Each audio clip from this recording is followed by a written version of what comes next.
Bismillahirrahmanirrahim. Assalamualaikum warahmatullahi wabarakatuh. Perkenalkan, nama saya Suci Ista Pertiwi, MPM 23108 kelompok 8. Di sini saya akan menjelaskan mengenai tentang klinis tentang spalpingitis dan unicornuate uterus.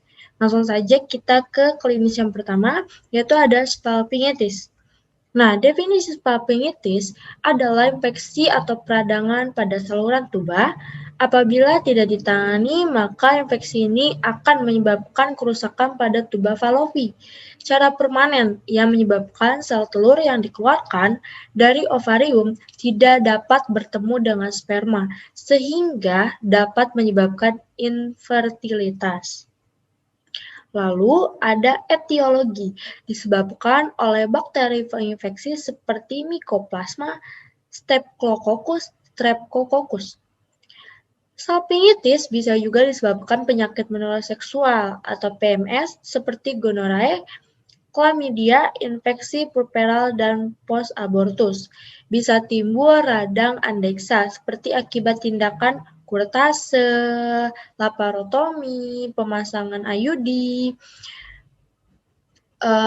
dan lain sebagainya. Dan perluasan radang dari alat yang letaknya tidak jauh seperti appendix. Lalu ada patofisiologi.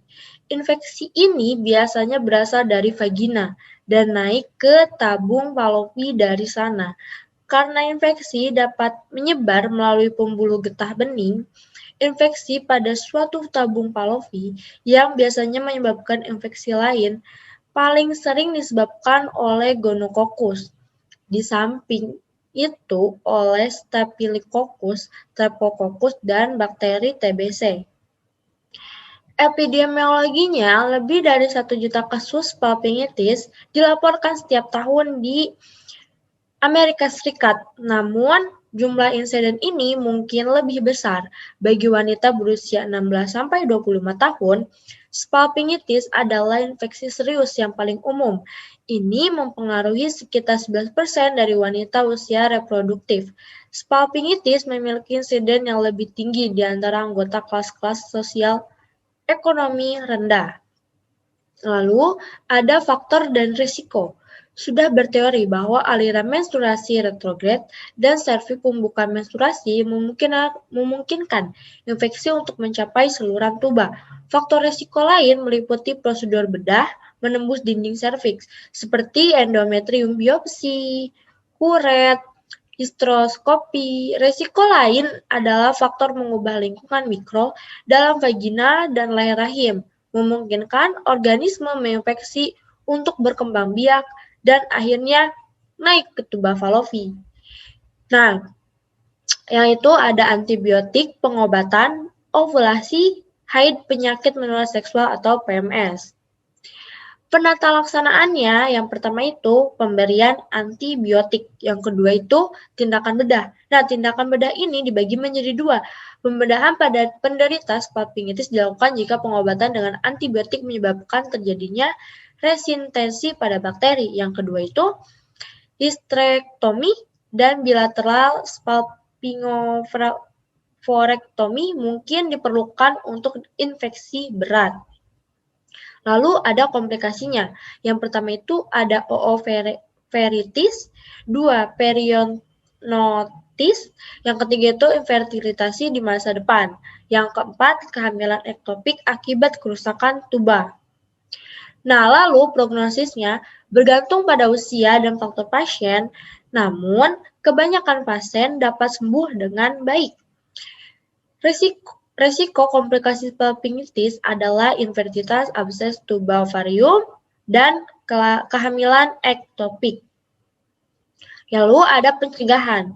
Yang pertama itu lakukan hubungan seksual dengan sehat. Yang kedua, hindari atau pantang berhubungan seksual beberapa saat, khususnya setelah persalinan, keguguran, aborsi, atau setelah melalui prosedur ginekologi lain untuk menjaga agar kondisi rahim tetap aman dari infeksi bakteri. 3. Pertahankan kebiasaan kebersihan yang sehat. Hindari mencuci vagina, vaginal touching, dan bilaslah alat kelamin dari arah depan ke belakang. Seusai buang air kecil untuk mencegah bakteri masuk melalui vagina. Buang air kecil atau besar juga harus tetap bersih. Ya, langsung ke klinis yang kedua itu ada unicornul atau uterus. Nah, kita masuk ke definisinya.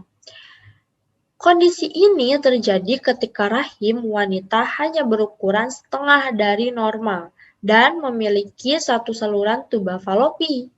Kelainan yang disebut juga uterus dengan satu tanduk ini disebabkan oleh jaringan yang membentuk rahim. Tidak berkembang dengan baik. Pada unicornate uterus, jumlah indung telur sama seperti biasa, 2 buah. Tetapi hanya satu yang akan terhubung ke rahim. Wanita bisa mengandung jika memiliki bentuk rahim jenis ini. Namun resiko keguguran akan lebih besar.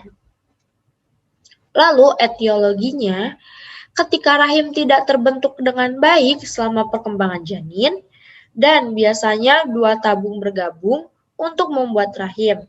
Ketika salah satu tuba gagal berkembang, hasilnya dapat menyebabkan uterus unicornate. Nah, epidemiologinya itu, jenis ini dapat menjelaskan min 10%, kisaran 6-13% dari anomali uterus dan infertilitas terlihat pada 12,5%, kisaran 5-20% kasus. Lalu untuk patofisiologinya, kondisi genetik langka, di mana hanya setengah dari rahim perempuan yang terbentuk. Rahim unicorn wata lebih kecil dari rahim biasanya, memiliki satu tuba falopi, menghasilkan bentuk yang sering disebut dengan rahim satu tanduk. Nah, faktor risikonya yang pertama itu genetik, yang kedua masalah kromosom, yang ketiga pola hidup atau lingkungan, yang keempat infeksi, yang kelima itu paparan obat dan merokok. Komplikasinya itu dia bisa keguguran, lalu bayinya lahir cacat, lalu kematian. Nah, yaitu ada prognosis. Dari anomali ductus ke uterus unicornuata dianggap memiliki hasil optik terburuk kedua. Perempuan dengan unicornuata memiliki tingkat implantasi yang rendah dan tingkat keguguran yang tinggi, bahkan peluang hamil yang sangat kecil. Penata laksanaannya, yang pertama itu menggunakan teleskop kecil yang dimasukkan ke dalam vagina dalam rahim untuk melihat dan merawat area yang menjadi perhatian. Nah, lalu pencegahannya itu seperti pola makan teratur, olahraga, lalu tidak mengonsumsi obat-obatan dan minuman beralkohol. Nah, mungkin 2 klinis tadi yang bisa saya jelaskan, kurang lebihnya mohon dimaafkan. Wabillahi taufiq wal hidayah. Wassalamualaikum warahmatullahi wabarakatuh.